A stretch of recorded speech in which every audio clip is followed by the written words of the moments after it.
in Illinois tonight. I think we're going to find out. It's kind of hard to keep up with him. He is all over the place. So tonight we're going to figure out where he is, and we're going to talk to him about his career as a Broadway singer, Broadway Across America, what he's done on his own personal time, his personal career. Really excited to talk about a project that he's working on now that I think all of you are going to love. It's a project that I'm going to let him tell you about, so we'll just keep the suspense going. But I hope you guys have had a good week. I really appreciate you guys tuning in last week to hear Dr. Jasmine Khan and her story about not only overcoming her suicide attempt, but thriving on the other side of it and doing so much for our community and so much for the kids and the young adults that she's working with. She's an incredible person, an incredible lady, and I'm so glad you guys got to hear just a glimpse of her story. With that being said, this is a really difficult time that we're all living through with the pandemic and with all of the intensity in the air. So if you have people that you think you need to reach out to, let me just encourage you to do that. Everybody has the need to have a friend. Sometimes when we're alone and we're social distancing and we're doing that self-quarantining and self-isolation in our homes, it can get pretty lonely for people, particularly people who don't get out much. So give them a call, talk to them. Just if nothing else, just that phone call, just to say hello and let them know that you're thinking about them means so much to them. So I encourage you to do that. So tonight I want to bring on again a very dear friend of mine. His name is Mark Sanders. He and I we've known each other, I think, 33, I think, or 34 years since we toured together back in the mid-'80s with a group called the Continental Singers and Orchestra. Fun times on the road. You're going to hear about some of those stories tonight. So if any of our Continental friends are on here and watching tonight, you guys please jump in, give us some comments. We'd love to hear from you. So without further ado, let me bring on my friend Mark Sanders. Mark, how are you doing, sir? Well, hello, Jason Francis. Hey, what's up, man? How are you? I'm doing fantastic. Good. Hey, thanks for joining me tonight. We're going to have some people probably jumping on here in a little bit and giving you some messages.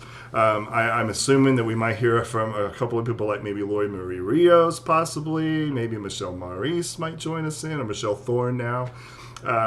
And Lori Walker. These people, they're all married now, right? I know, right? Colleen Gibson, maybe Tim and Vicky McClure, Scott Kastner. I don't know who we're going to hear from. Randy Collin, maybe some of these people we toured with. But I know they're going to have some of your friends and some of your family join us, my friends and family. And guys, what we want to do tonight is we just want to just reminisce and kind of relive some memories with you and kind of give you an idea of kind of what it was like to be on the road back in the mid-'80s as very young whippersnappers. We were very young back in the day, weren't we? So, Mark, what do you remember most about our time on the road way back in the day in the mid-'80s when we first met each other? What was that like for you to come on the road with a group of people that you'd never met before? It was pretty enlightening on many levels. We met out in California. Yes, we did. And we're in rehearsals, and it was the Great Britain tours, Tour G, with the Continental Singers in 1987, back in the day. Yes. And, we became a family almost immediately, this particular group. And the things that we learned of just being away from home, some for the first time. You were, what, 17, 16? I was 15. You were a mere child. I was 15. I was the youngest, and I think still, maybe if Sheriff Floria Nelson's on tonight, I think I still hold the record for the youngest Continental to ever tour before they did the Youth Continentals. I can't remember what they're called now. But I toured when I was 15, Mark. I came out when I was 15. A mere child. A mere child, yes. I was 19, so yeah, 19, 20. Oh, yeah. We were so young. But to be away, to be able to be part of that group, yes, to be able to bond with different people from across the states. We were from all over the place. To come together in that way, to be able to meet some of the gospel singers from Sandy Patty to Wayne Watson to so many, and learn so much about that. Cynthia Clausen was out there, remember? It's amazing. Yeah, exactly. That was her I Will Survive tour. Also, what was it, Larry Norman that was out there? Mark Lowry. First, Silver Wind. which is an incredible group. That I don't even know if they're really touring together anymore. Than Dick and Mel Tunney along the way. I mean, some of these people were really influential. First Call and First Call. Oh, First yeah, Call's amazing. yeah, fun It stuff. was from there then to get on a bus and Right. go for 2 months across Yes. the United States, Yes. sleeping on a bus, staying in host homes, singing in different Yeah, churches that's every right. single night, then Right. going to Great Britain, England, Ireland, and Scotland for 3 weeks to Yes. learn and see the world and the country, the different pockets of this world, of this country. And it was just so enlightening and so exciting, especially as a young person. And so Yes, I many agree. don't get the chance to do that. They're in the small towns, which I am in my hometown of Marion, Illinois. Hey, Marion. I did get it right, Marion, Illinois. Yeah, Marion, Illinois, Yeah, where I good. grew up and graduated from high school here. And so many don't get the chance to see the world That's right. like we have, That's right. to get out and just see the different parts of this country. Do you know? in this You nation know, we live. these Facebook things that they come around sometimes, and it says, put an X by the places you've been. I don't know if Yeah. you've ever done that or just looked at that. It's pretty amazing how many places that we can mark off just because we went on Continental Singers and Orchestra tour. Right. Over 2/3 of the country Yeah, that exactly. we toured. Yeah, And so for you guys who don't know what we did, I mean, we did literally a concert every day. Yep. Every night. We would get to a Every single night. church. We would, do our warm-ups as the stage crew was setting things up. Yeah. We would go in and, do our warm-ups and have our pre-concert, time together. Then we'd do a concert, and then we'd go to a host home that night afterwards. And I think that was one of the most interesting experiences for me, is going into the homes of the people across the country. Exactly, and just meeting with them, being able to sit and talk with them, because they all came to see the concerts, and so we had a lot to talk about. Yes. And just get to know, Yes. them. And, It, and all the things that we got to know about them. well, what you say? And all the things that we did get to know about them. There's so Yes. many different interesting people across the country. Things we didn't need to know, but that's okay. Yes, things we wanted to know, things maybe we didn't want to know. Yeah, it got us out of our shells, Yes. and it kind of forced us to get out of our shell and That's right. to be able to converse with people, and whether to witness to them or just find out about their lives. And Right. on Continental Singers also, like any football team, where teamwork. It's all about teamwork and getting Yes, it is. to work with other people, to set up and tear down and talk to other people and things like that, and kind of get you out of your shell. Right. Again, whether you like it or not. So. No, exactly. Taught me a lot. Yeah, no, it did teach me a lot too. And like I said, I was 15, you were 19 as we started that. It is very true that it was such a developmentally speaking, a very developmental part of our time and of our life. That we were away from our family, we were with our new family, our tour family. And Mark, you and I have kept in contact the entire time. Whereas some of us kind of lost touch with each other for a little bit of time. But ironically, we're all now in contact with each other because of Facebook. One of the beauties about Facebook, there's a ton of stuff about Facebook that we won't go into that I don't like. But one of the things that I do like about it is we were able to connect, I think, with almost all but maybe one of our tour members from 33 years ago. That is incredible. And you have been so instrumental in getting us all together and having the opportunity, whether it's 3 of us, whether it's 10 of us, Right. being able to come together and have reunions. And I think Right. that's so important, because we've all branched out in different avenues in life. That's but right. there's one core, and that's with the Continental Singers, and with the journey that we've had together Yes. through that has shaped our lives, our core of our Yes. lives, and then we've been able to branch out and go in also so many different directions. And we're all, no matter where we're at, we still love each other. We do, and no matter what part of life that we're in, what part of the world we're in, we all still have that connection that's just, it's undescribable, I think. You can try to describe it and you can try to share it, but the thing is so many people just don't understand it until you've experienced it. And like you said earlier, there's just a ton of people who have never gotten to experience anything like that. Exactly. Do you know And one of actually, see Yes. other people, meet other people. Yeah, it's an incredible thing. So it's fun to see. So Tim McClure is on. He says, "Good from here, you two." And Tim McClure reminded us it was only Kristen B that we couldn't find, but everybody else that we've found. Yeah, we've hunted down actually, and we will find Kristen. So and Kristen, we will. if you're Kristen out there in Bean. Facebook land somewhere, If we're anyone coming knows for you. Kristen Bean, find her. She was We're from Chicago. coming for you. Yes, that's right. Yeah, exactly.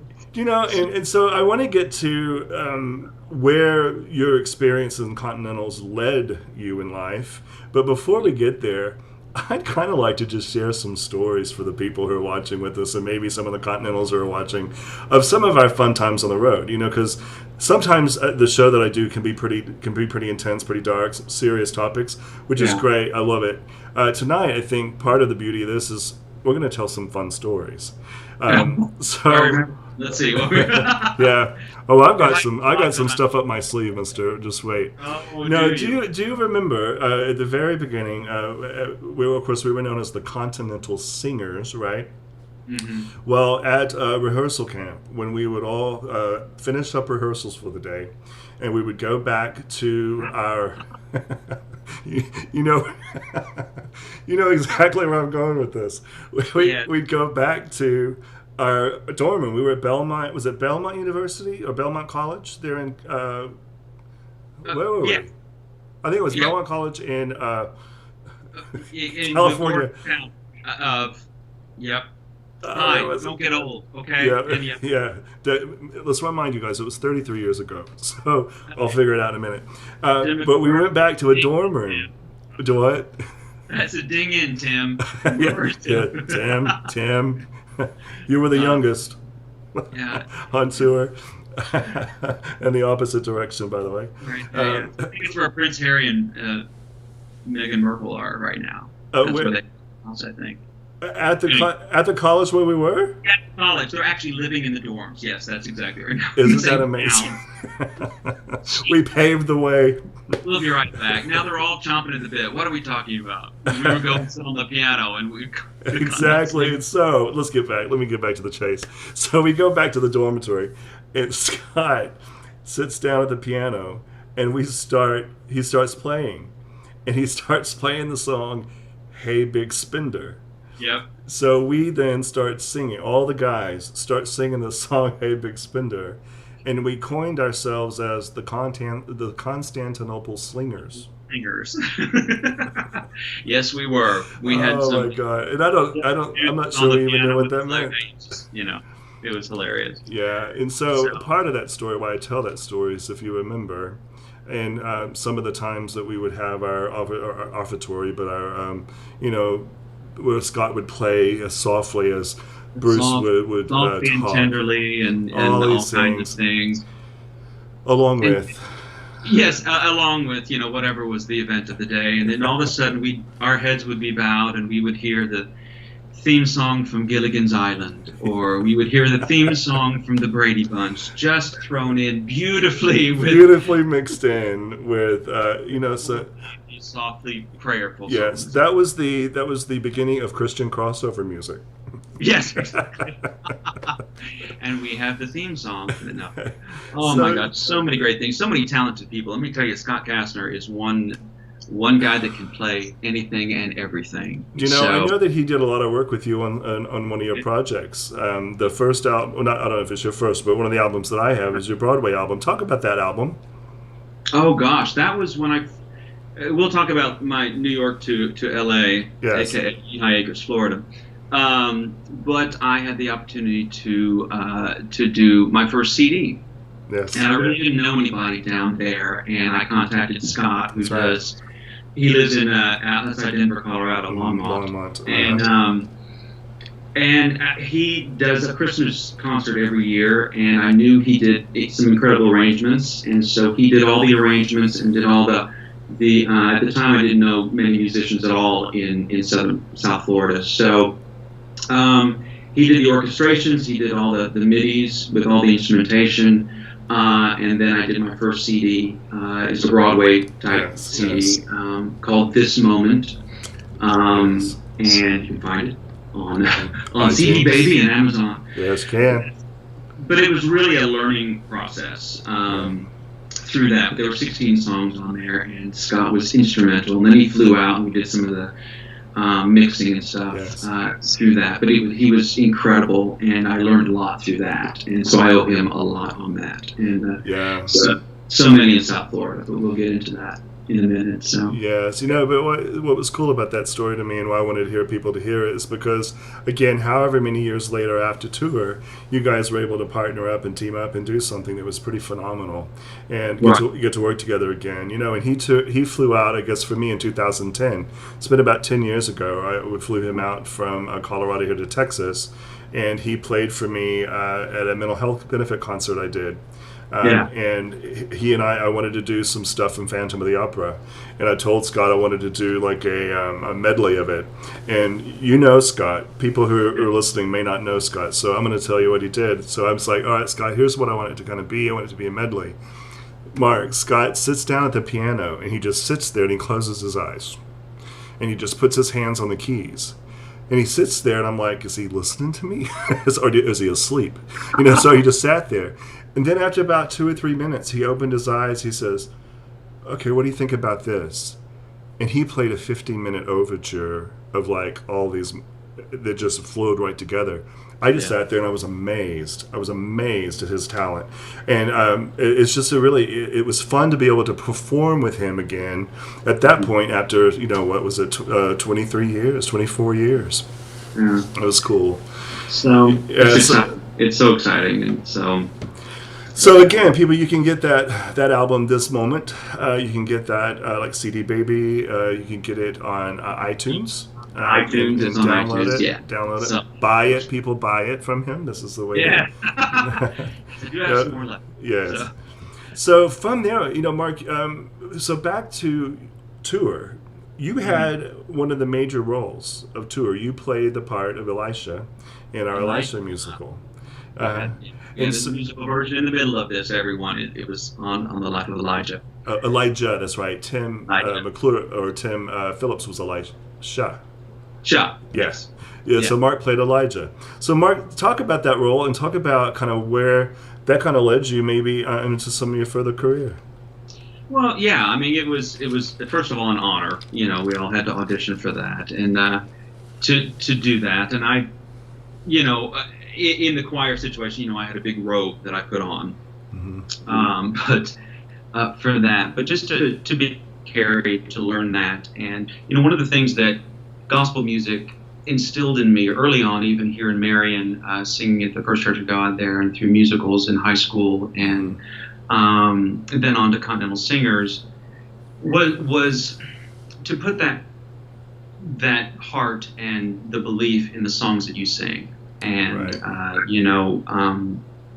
he will carry you through, through all of those songs and the different things that we did with that. And I think it just solidified a little bit, it just putting me in there and just surrendering to the song and listening to the words and really conveying the words, because it's really about the words of the song through the melody, and to really touch the heart of the audience and to those, because you don't know where anyone is in their life when they're out there. And there was a song called "We Need the Lord," which they made into a duet between Elisha and I, and I still sing that to this day in my gospel concerts that I do, because it was just, we all, no matter where we're at, we need the Lord. And you need the Lord, I need the Lord, we need the Lord. And is how they put it in that. And it was just a way to convey that message and that inner thing. And that has carried throughout, I think, my beginnings. And when you sing a song, make it from your heart, and you'll touch the lives of those out there, no matter what the song is. And wouldn't you agree that's the difference, Mark, between just performing and singing a song as opposed to delivering the message and delivering the meaning?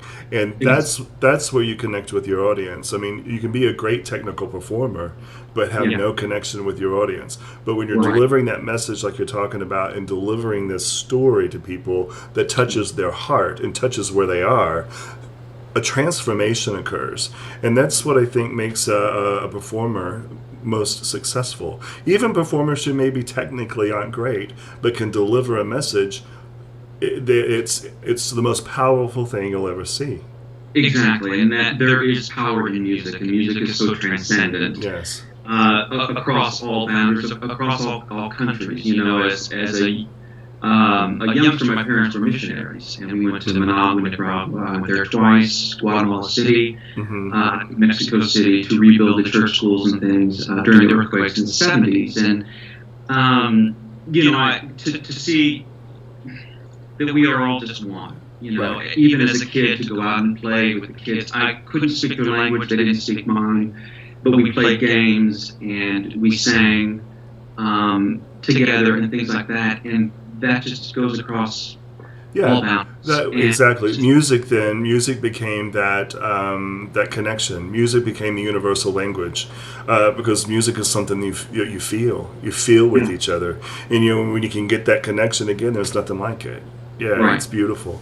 So, guys, we're talking with Mark Sanders, who's a dear friend of mine that I toured with back in the mid-'80s in the Continental Singers and Orchestra, and he's gone on to do some really fun things in his career, from Broadway to singing in Broadway across America. He's done some performances there with the symphony in Fort Lauderdale, Fort Myer, I'm sorry. So we're going to start hearing a little bit more about his time in New York City, but I want to welcome my Aunt Pat Campbell. She's on here, Mark, so I'm sure she's going to reach out and say hello to you.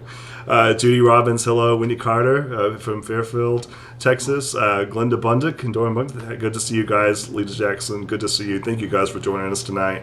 So, Mark, you went from playing Elijah in the performance that we did with the Continental Singers Orchestra, and then from there you went off went back home. We all left home, or all went back to home.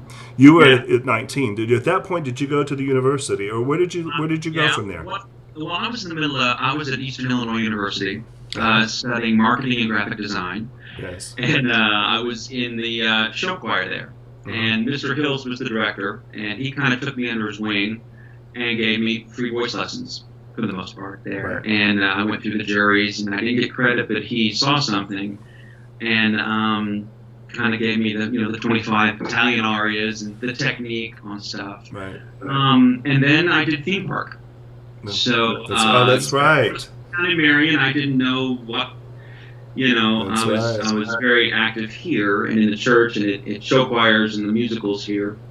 But then I went to college for that, and then I was hired at Opryland USA in Nashville, Tennessee. And right after I graduated, my dad, I told my dad, I'm like, here, you graduated from college, and then you get a theme park job. And he said, Mark, he's a pilot. Yes. Dad has always told me, he's like, I'm a pilot because I love to go to work. He's like, no matter what, do what you love, because you'll never work a day in your life. I know it sounds like a bumper sticker, but it's true. It's true. My dad told me that very thing just this week.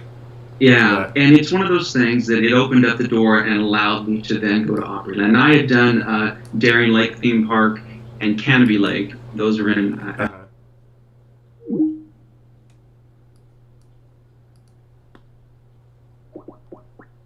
Well, guys, we're getting back on here. I think we had... Well, hi. There you have it. Hey, guys, this is called live. This is what happens with live. So I'm sorry, you were talking about your theme park? Theme park world, yeah. And then I did Opryland in 91, 92, and then I got Tokyo Disney. Right. So I was over in Tokyo for 9 months doing Swing and Sing and the parade. So I was a parade dancer. Don't know how that happened, but there I am. I'm tap dancing in a show I'd never tap danced. Well, it was all of that Constantinople Slingers work. Exactly right. It was Hey Big Spender started it all. So, but yeah, so I learned a lot because it was Opryland is all live. It's live singing, live dancing, live orchestra at the time. Everything. And so I learned a lot through all that. And then I saved my yennies, and I moved to New York City. After that, and moved there in 95, at the end of 94 into 95, and and that started my New York world. I was there for about 15 years. So, Yes. and loved every minute of it. It was a different time there, and the city was being cleaned. I lived on 46th Street between 9th and 10th.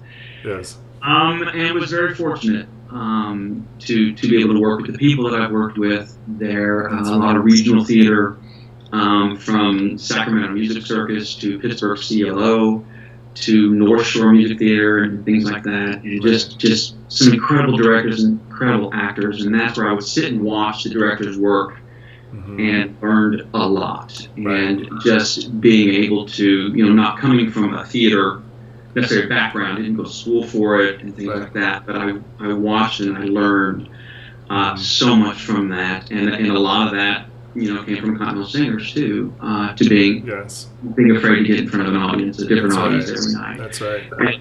And then booked the national tour, the Broadway national tour of Fiddler on the Roof, with the great Theodore Bikel, and that was such what an incredible experience that was, right? Yeah. For those of Theo was the original Captain Von Trapp. The song Edelweiss was written for him. Yes. By Rodgers and Hammerstein, and it was, he's an Oscar nominee for The Defiant Ones. But to just watch him every night and to learn from those actors that we're a family still too. So and that's really for you, I think, where the real learning comes, right? You don't get that kind of stuff at a university. You don't get that kind of stuff in a program. That's the practical experience. That's the practicums, the internship. This is what you're talking about. Is where you really learn those tasks. And so, what an incredible experience to be able to work with some of the masters. Yeah, it really was. And I toured with that for 2 years. I was Yesel, the hat maker, and then I covered Perchik. I took over the role, the first leg of the tour, when Dan Cooney left.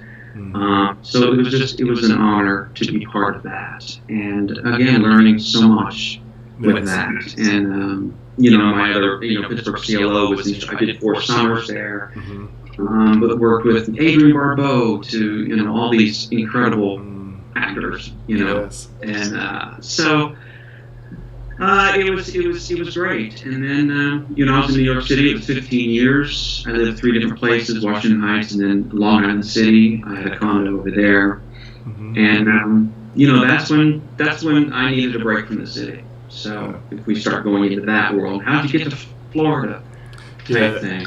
Do you know, one of the interesting things that I always found very fascinating is that when you moved into the apartments, and I don't know if it was Long Island City or if it was where, I can't remember exactly where it was, but one of your neighbors in the building was none other than David Maddox. Do you remember?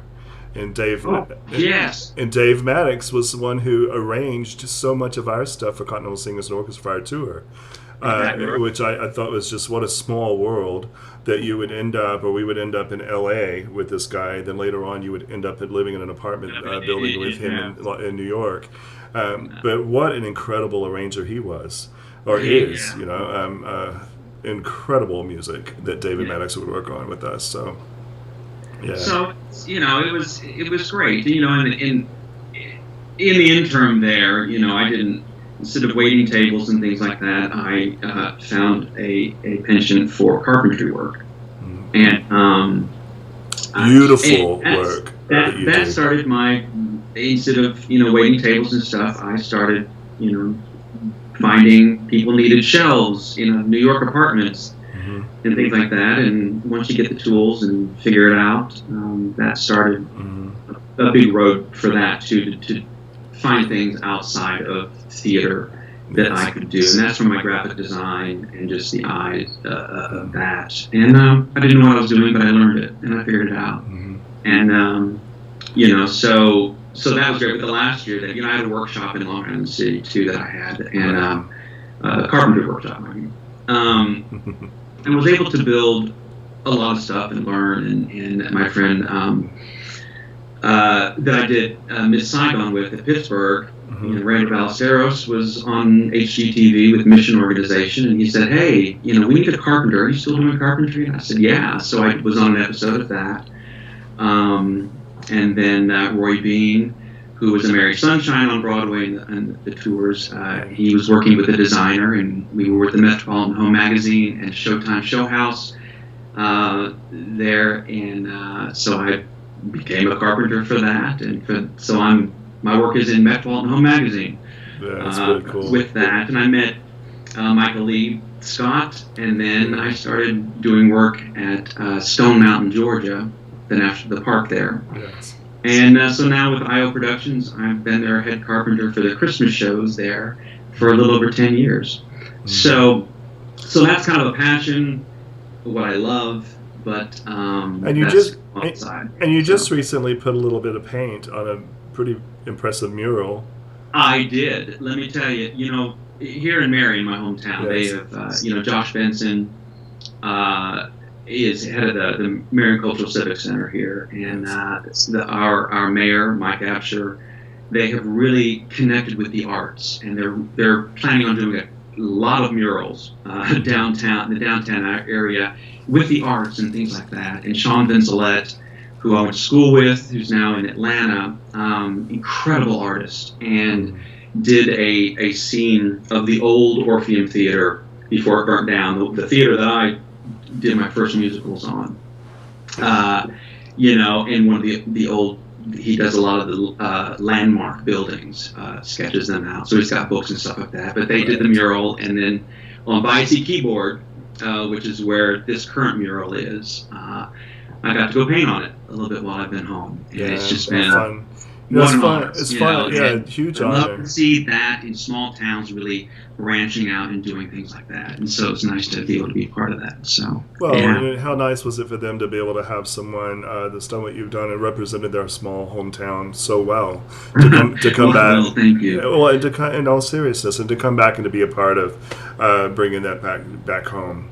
So it's great. And I've been talking with Josh. I will be doing One Voice, which we'll get into that, the music of Barry Manilow here at the Civic Center in Marion, when we get to open back up after this pandemic. So it's crazy. Well, let's lead into that, actually, because that's something I want people to hear about. So you go to Florida, and you're in Florida, and you're doing all these incredible things with carpentry and building sets and all these things, but you've never lost a passion for your music and for performing.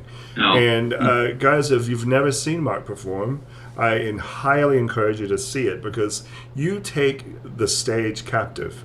You work the audience. And when you're talking about, delivering the message, I've never heard you sing that I wasn't completely just drawn into what you were delivering. This is when you get to the whole One Voice thing, and you have this idea, you have this vision. Tell us, how did you come up with the vision of this One Voice concept? Wow. Well, first, to go from New York, I needed a break. My parents had invested in a new home that was built in outside Fort Myers, Florida. Market crashed.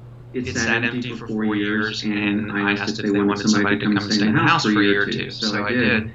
Rented my place out, my condo out in Long Island City, moved to Florida. It was supposed to be for a year or two, and I met some really incredible people. From Lee Van Asten to Betty Byerly, who was a philanthropist there, and they opened the doors for me in finding my way around. Well, and Miss Betty was so instrumental, really, in helping you really solidify some of your music. Well, she introduced me to the Gulf Coast Symphony, Andrew Kurtz. So I started singing with them, which was a whole new experience. I was doing theater on the other coast of Miami, Fort Lauderdale, Actors Playhouse, and Zoetic, and Slow Burn. Right. Meeting a lot of people, and then so that was my big thing there. And I went to Alaska for 4 summers. Worked up there with Cabin Night in 2015 through 19, and so I learned a lot. Yeah, Miss Betty Byerly was my godsend. She was my angel, and she passed away in 2015. She was so instrumental in my CD, in investing in that, and just introducing me to so many things. And so as doors open up, sometimes you because when I left New York, people thought, oh, you're getting out of the business. I'm like, no, I just need a break. And then you take that step, and you trust, and you walk through the door when the doors are opened. and I didn't know. I'm like, yes. And then I met a lot of great people, incredible musicians and actors, and that's in South Florida, and it was an honor. And the symphony brought a whole new world that I've always wanted to do, but get the chance. And so I'm singing with Lisa Vroman, who was my godsend. She was incredible, taught me a lot. My first symphony. But then Melissa Errico and Morgan James I got to sing with, and Christiane Knoll, share the stage with these Broadway stars. And they're just like us, and you go out and do your thing. And so that's, and then with One Voice, I met Lisa Rock when I was doing Ragtime at Actors Playhouse through Melissa, who was playing Mother, I was playing Father. And I met Lisa Rock, and fast forward to 2 years ago, I was in contact with her and Josh Benson here in Marion. They're friends, like best friends from their time doing different things, and she does a Carpenter's tribute. She was here in Marion, and I saw that. I'm like, what? Lisa, you made the connection. I was here actually a couple years ago seeing Sandy Patty in her Christmas show at Civic Center. Met Josh. He's like, I'm going to see Lisa in New York. And I'm like, I'll be in New York in January. So we all met up, and then she's like, I'm starting my own company, Lisa Rock Entertainment, and I want to represent you. And it's moments like that things just light up. That's right. And really, and so because I was ready. I've been doing solo concerts in Florida a lot, and learning a lot, putting songs together, putting stuff together, different arrangements. And then I met Lisa. I just didn't know how to get myself out there further than Florida. And so she's like, what do you want to do? And I said, well, I do Broadway, I do standards, I can do that. I said, but you know what? I sang with the Naples Concert Band a few years ago, and we did this Barry Manilow medley. That it was 15 minutes long, and the 2,000 people at Cambio Park, they come out, it's a free concert, huge amphitheater, outdoors. We're going crazy. And it reintroduced, I've always loved Barry Manilow, but it reintroduced me to his music, and then as I started, they were just loving it. And so I said, I would love to do a Barry Manilow concert. And she's like, that's exactly right. You should. And so then One Voice, the song has always been a favorite of mine, and it just clicked.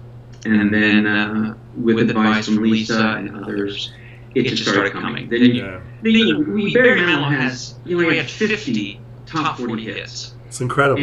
Over his career. Yes. Every decade. And to take that catalog and try to put it in a 2-hour concert is very, very difficult. Well, almost impossible. I mean, you have to just really pick the tops, right? Yes. Yeah. And so, I started studying him a little bit in his music, and I just came up with the show, and we did our first one in February in Fort Myers. Yes. And then the pandemic happened. And then the rest is history. And the rest right now is history. But we already had some stuff booked that it was canceled, of course, or postponed until we can get back on our feet. And and so it was interesting how there were so many parallels to Barry Manilow and I, as far as whether it's showmanship or when my first concert with Lisa Vroman, with the symphony, the guys are in their penguin suits, we have our tuxes, and it's pretty, the girls go out and they change outfits, and they come back in, the audience goes crazy. I'm like, no. I see how that is. Yeah, like, don't steal the thunder. Jackets and different things, and then obviously that's something that Barry does as well, which I didn't even put two and two together until I'm like, wow. So, I've through my carpentry and my artwork, I have done some rhinestoning on some jackets to dazzle them up a little bit. But so Mark, so Lisa Rock is actually popping on tonight and said, and with Mark's voice, it is absolutely incredible. And she says, so passionate, the audience was on their feet immediately and singing along to every song. Mark is a true showman, entertainer, and musician. And I couldn't agree more, Lisa. Thank you for joining us and chopping on tonight. Yeah. So I was able to be there at that concert. So yeah, how fun is that? So Lisa, thank you for making those comments. Also, Mona Lisa Rose from Fairfield, Texas is with us. My daughter Bryn's watching. Hey, Bryn. Oh, hey, Bryn. Yeah, and Bruce Olson. He says, Mark, good to hear your story. He says, Mark, he says, it's awesome to find out how God has directed your path. He says, Godspeed to you. So we definitely need to get another Continentals tour here soon. But one of the things about One Voice, guys, that I want to make sure that everybody knows is in the pandemic, in doing what we're doing, we can't necessarily get out and perform a lot in public spaces very easily at this point. So a lot of entertainers, a lot of people are going to different formats. They're doing some pre-recorded shows for people. Some people are actually doing some concerts live via the internet. Yeah. Mark Sanders, One Voice, will be doing a live concert of One Voice on November the 20th. For a organization called the Ophelia Project, with this part of the JFK Foundation, which I am on a committee that helps do fundraise activities for the organization. So we're very pleased, Mark, that you've agreed to come on and do a show for the Ophelia Project. And so, I am beyond honored. So I hope I see you all there. Yes. We see you all there. November 20th. We'll keep you posted on Yes, we'll keep you posted. It'll be an invitation event, and so we'll be sending out the links for those invitations in the next couple of weeks to get that started. But Mark, you're also with this One Voice. You're doing something really, really cool. Not only you're doing the performance and you're doing the show, but I understand that you've been back into the studio. I have been. You know, people have been itching for another CD, and so have I. So, yes. But you know, when this came up, you know, and you wanted to do it, and here I've had a lot of time to really put it together. And I am currently in the studio, putting the finishing touches on the vocals and things for One Voice. I don't know exactly when it'll come out. Hopefully sooner than later, but. You know, I've got an incredible group at the Fort Studios and Julian Sunby in Fort Myers, and they've got a great group. Now, I have to give a shout out to my music director and my band that have been part of that, and that's Phil Hinton. Now, one of the things, being in South Florida, I was doing some concerts at some of the retirement communities and stuff, and one of the piano players was Phil Hinton, and I was amazed at his playing and how he worked with me. I hadn't met him before until we were doing the concert, and it was just magic. Now, Phil and I have collaborated now a lot, but especially with One Voice, because he was one of the orchestrators for the BBC. Mm-hmm. He did orchestrations for Shirley Bassey, for Paul McCartney he's worked with. He was on tour with Anthony Newley. He's worked with Andrew Lloyd Webber. And obviously he's British. And he can play and orchestrate anything. And he has taken these arrangements, done it for the band. He put the band together because he's got quite the connections there. He's in Fort Lauderdale. You know, Frank Derrick is my drummer, who was the drummer for David Letterman. Mm-hmm. Years on NBC.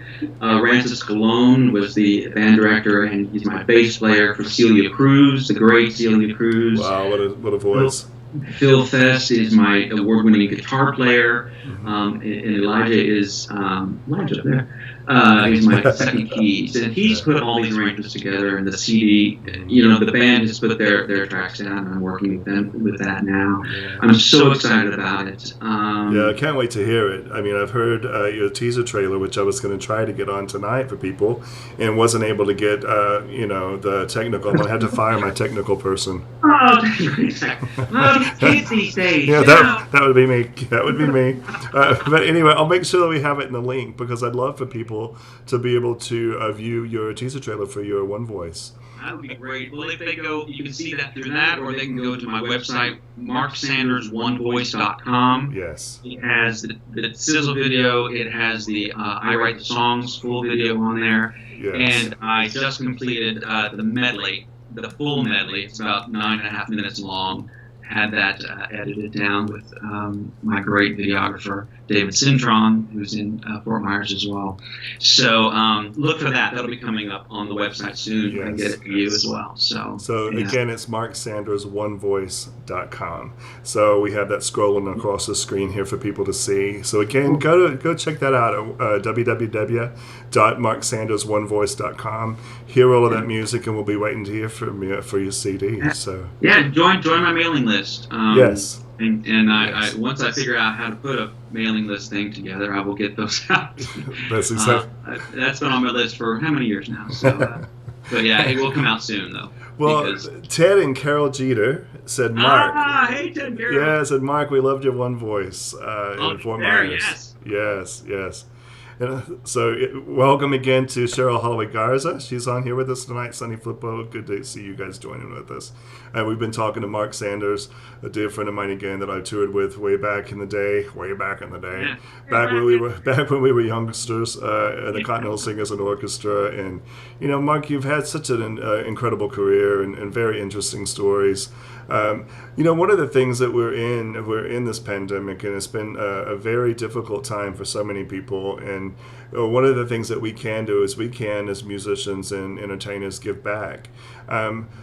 What do you think has been the unique experience for you as an entertainer in this pandemic that's been difficult, say, to keep your mind forward focused and not falling into the trap that so many of us can fall into during these times of a lot of anxiety, depression, and just really getting discouraged?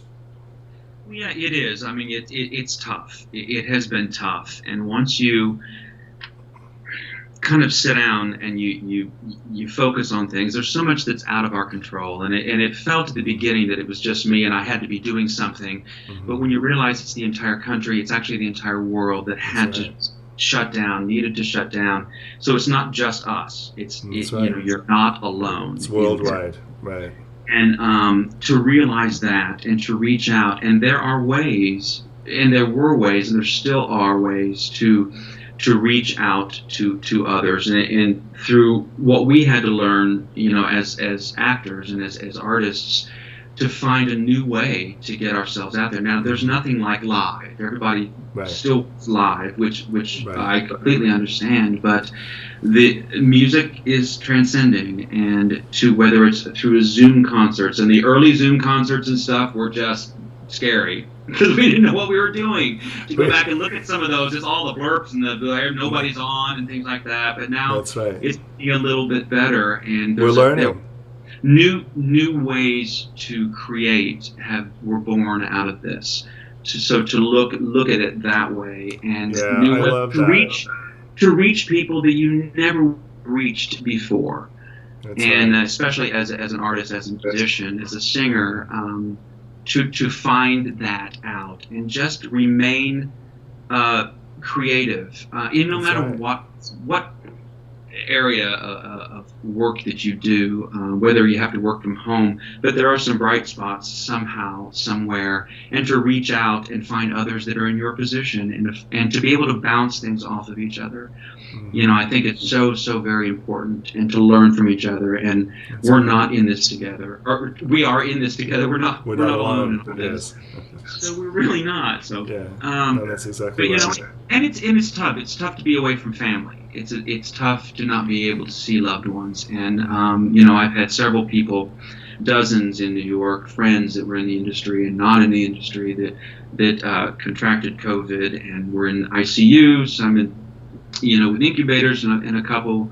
One of the guys that I toured with, a fiddler, passed away due to COVID, and early on. So it's been tough. But when you realize that this is real, and you just have to dig in deep and know that you're worthy, and that you have a voice, and you can find that voice in whatever that you're doing. Mom and Dad were in Florida for 6 weeks, January and February. They saw One Voice. The concert, I was doing Mamma Mia and stuff in Miami. And then when they came home, case in point, Mom found a lump, breast cancer. And this is breast cancer awareness month, actually. So to be away, then the shutdown happened. So we were dealing with that long distance, and that's so hard to do that. She was going through chemo and all of that stuff. To be away, just to touch base, and then Dad, in June, then went on to kidney dialysis at home, and things to be away from that. And then Mom had her surgery the 1st of August. I did come home for that, socially distanced, coming up, drove up from Florida. It was difficult time, masks and all that stuff, but was there for that. And then as doors open up, I'm here now because my dad had a kidney transplant a week and a half ago with a friend up in St. Louis at Barnes Hospital, and many things, God takes care. That's the bright spot in this 2020 craziness. Everything is like what's happening. And at first it was rough, but their attitude. Anytime you talk to Mom and Dad, you could hear the smile through the phone. You could see the smile when we FaceTime. Going through all that they were through this tough time, their positive attitude. And some of the doctors and nurses were, I don't see how you can stay this positive and happy through this. But they did. And that's who they are. And I've learned a lot from that. People ask me, like, oh, it's a chipper. When I ask the person at Walmart or Home Depot or Lowe's when I'm doing stuff, like, well, you're a chipper. What's up with you? I'm like, well, why not? To keep that in through all this, I think Mom and Dad have been such an influence on me. Yes, very much. Their positive world, what they've been through. And now, I'm home, parenting is hard, everyone. Parenting is hard. Particularly when you're parenting your parents. Parenting my parents. But, it's been a blessing to be able to come here and work with them and be a part of this time. And they're doing great to let you know. So it's really incredible, amazing. So it's just an incredible story to hear. Their mental health has really been a key factor in their getting over their physical health. With your mom's breast cancer, for example, and with your dad's dialysis and all the things of transplants, and these are big things that they're dealing with. But because of their mind can be excited or your mind can be worried, right? It's the same kind of physiological response, honestly. But if we can look at mind, worried, and but when you keep that but when you can keep it positive, right? Absolutely, it makes such a difference, doesn't it? And those around you. Yes. As well. People come in and they're like, oh, I'm so sorry. And I'm like, well, what can I do? Just one day at a time. And that's, you just keep walking. And the doors open up and prayers and thoughts and, the good juju and the good spiritual stuff that will help them through that. It's really. Well, give your parents my love. They're such cool people. And so make sure that they know that I'm praying for them, and I'm glad to hear such good reports. Thank you. We'll definitely do that. Yeah. Do so you've had just a pretty amazing career, right? And I love what you said earlier about what your dad said, and my dad said it to me just this week. If you do what you love, you really don't even go to work every day. I mean, it's just you love it. It's just what you do, and music is such a part of what you do, and it's a part of how we can give back to the community. And it's again universal. We all feel it together. When we feel together, we're connected, and that's very important, particularly in this time frame when we're not connected physically with people because we can't for all kinds of reasons. But being connected through that music and being connected through the arts is so vitally important. I think it's also, I do want to say that it's very, very important to support your local arts and to support those theaters because. Theater was one of the first to shut down, and we're not coming back full force until we can, and that's going to be a long time. And so many theaters are closing because they just can't. They're trying, and so to support them and to support the artists, and because we're unemployed for a very long time, and as gig artists, as that type of stuff. So if you can. Help out local theaters. I think that's so important to keep them going, to keep us going. Yeah. And as we figure this out, we're still 9 months in, 8 months in, figuring things out. That's right. We'll get through this, but But if you can, we'll help you. If you can help us too. So it's important. So when we wrap up, what do you think? 3 things that you could leave with the listeners to help them maintain their own positive mental health. I mean, you're kind of alluding to that now, but for them, maybe more personally, what can they do to really maintain a positive mental health?